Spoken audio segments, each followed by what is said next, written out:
So what if flexion doesn't exist? Good morning. Happy Friday. I have Neuro Coffee in hand and it is perfect. All right. So I'm still kind of fired up about yesterday's Coffee and Coaches conference call. We covered a tremendous amount of ground.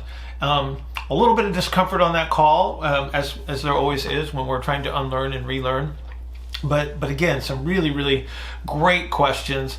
And one of the things that we talked about was some of the interference that's associated with thinking in the imaginary sagittal and imaginary frontal planes. And so there's a discussion on the difference between overhead reach and overhead press because they are not the same. And so we can't refer to those in these planar representations because it just creates interference in our understanding. So that segment, I think it's in the middle of this video segment. We talked about the influence of normative values and why there aren't any norms. So again, this is a really good segment to finish up the week with. So I hope you enjoy it. If you have any questions, go to askbillhartman@gmail.com, askbillhartman@gmail.com, and we'll answer those questions next week. And so everybody have a great weekend, and I'll see you next week. Okay, so that performance versus health concept is very helpful, and I don't think there's. It's huge. It's huge because it's you're thinking in a way that's a bit different than my experience with most trainers and PTs, which is like, we need to give you what the textbook says is this level of internal rotation, and that'll fix your problems. But it's maybe the problem isn't the discomfort if your goal is. An average person has never set a world record, other than maybe something where you can sit down in a chair. Maybe they watched more movies in a row than anybody else, but from a performance related standpoint, average people don't do special things. My running gag is an average person marries an average significant other. They live in an average house, in an average neighborhood. They make average income. They live to be 78 to 80 years old, right? And then they disappear, right? Because they were average, right?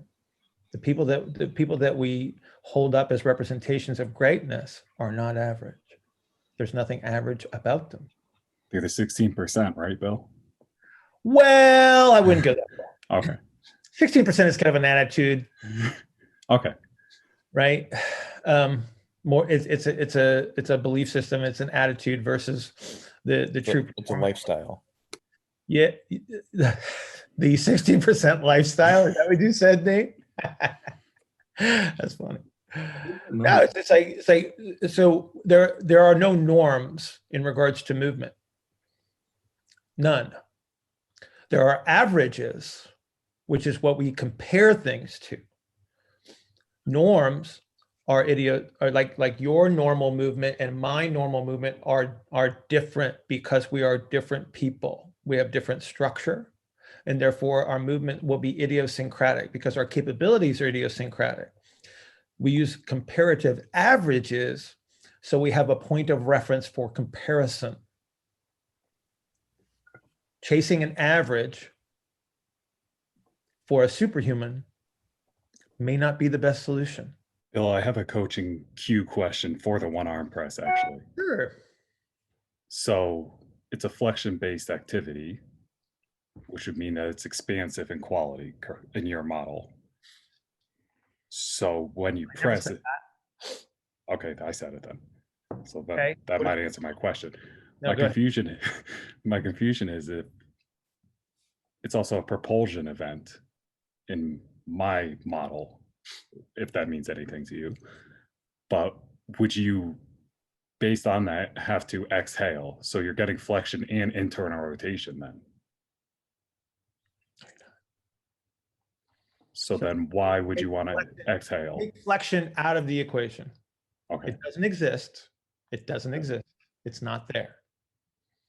All we have are ERs, IRs. You have a representation of an arm overhead, okay, that has been defined in the traditional sense as flexion. Right. Okay. How many different ways can you get your arm over your head? Now can I say my infinite answer? No. Okay. You got two options. You just got it by one way then. Well, if I am pressing a load, right, Mhm. I have to squeeze. Right. Okay. If I have to squeeze, You have to internally rotate. I have to internally rotate, don't I? Yeah. So is an overhead press the same as reaching overhead? No. Absolutely not. You are correct. I see. Yeah. There's the difference. Because when I'm pressing a load, that space that exists for external rotation isn't there. It doesn't exist. See. It is a space, Mm-hmm. not a line. It's not an arc. It's a Right. space. It's based on the shape that you use to create the end result. That's why when Manuel tells somebody to press with their right arm, that's why they turn to the left. Because that's the only space available. It's the only space available. That's brilliant. Got it. You got it. Yep. You got it.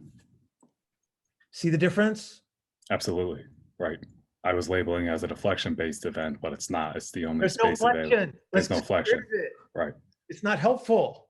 Right. No, it's not. Because if there's two possibilities to get my arm into that position, but it's dependent on the context, You're going to figure then it out. then there can't be one solution that I call flexion, is it? Right. No. So then it's not helpful anymore. Mhm. You see? Absolutely.